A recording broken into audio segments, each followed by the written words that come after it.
još neke kolege. Jel ste se to dogovarali ili? Samo što sam stigla, iskreno nisam uspjela da ispratim stylinge, ali sam zato videla da je Dragica u boji ljubavi i to mi je jako drago.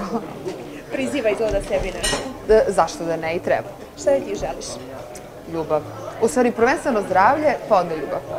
Kad će današnji styling, ja noća sijam i sve sija oko mene. Uvek. Uvek, da. Jel se vodiš time? Pa kad su ovako neke prilike, da. Mada sam inače onako više u casual varijanti. Ali kada je ovako jedna lepa, elegantna prilika, onda vodim da se sredim i da sijam. I da sve sija oko mene. Čekaj, onda možda kao Teja Tirović seksi u pidžami. Ali deluješ sveže odmorno, da li znači da si naspavana ili ipak je tu samo dobra šminka? Pa dobro, znači. Spavam fino, stvarno.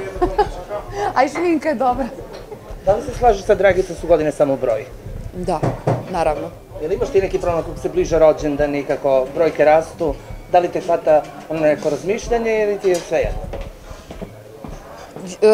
Ja svoje rođendane stvarno obožavam i proslavljam ih uvek sa svojim dragim ljudima i ne doživljavam ih kao problem.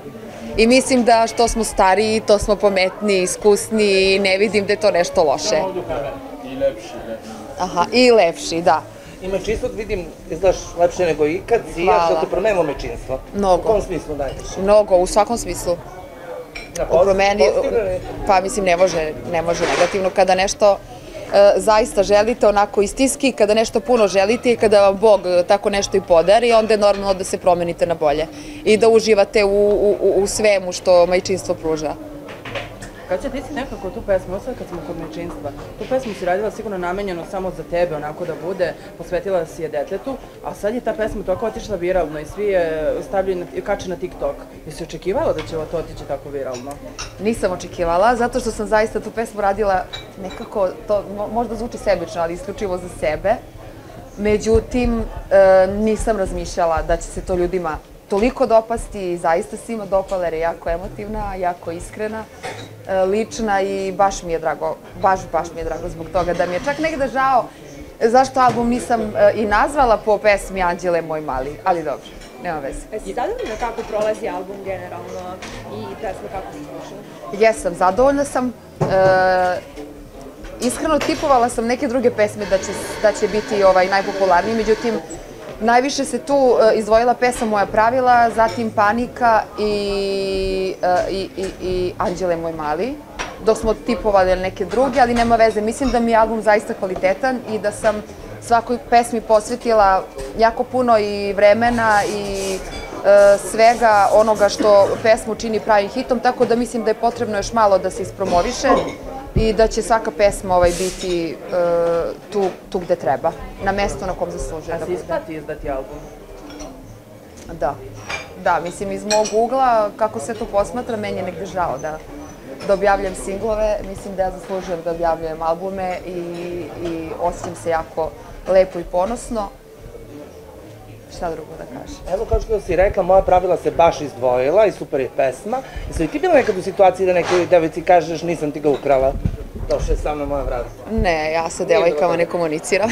A su tebi krali nekad momke, neke drugarice ili neke potpuno nepoznate? Ne mogu.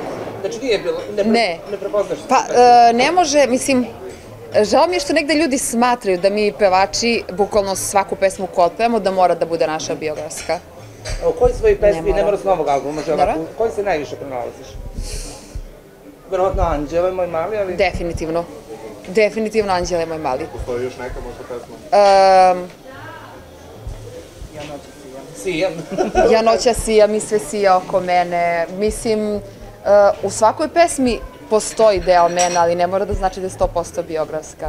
Ne, nisam ga ukrala. Zaista ga nisam ukrala, verujte mi na reč. Došao je sa mnom moja vrata. O kakvom koncertu maštaš? Jer imaš sad neke planove za neki veliki koncert? Možete nas se otvoriš malo?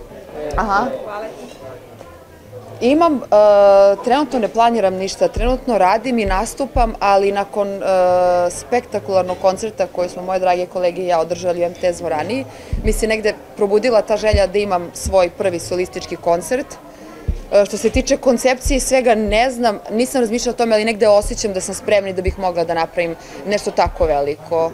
Koga bi kolega iz Zvezda Granda pozvala da ti bude gost?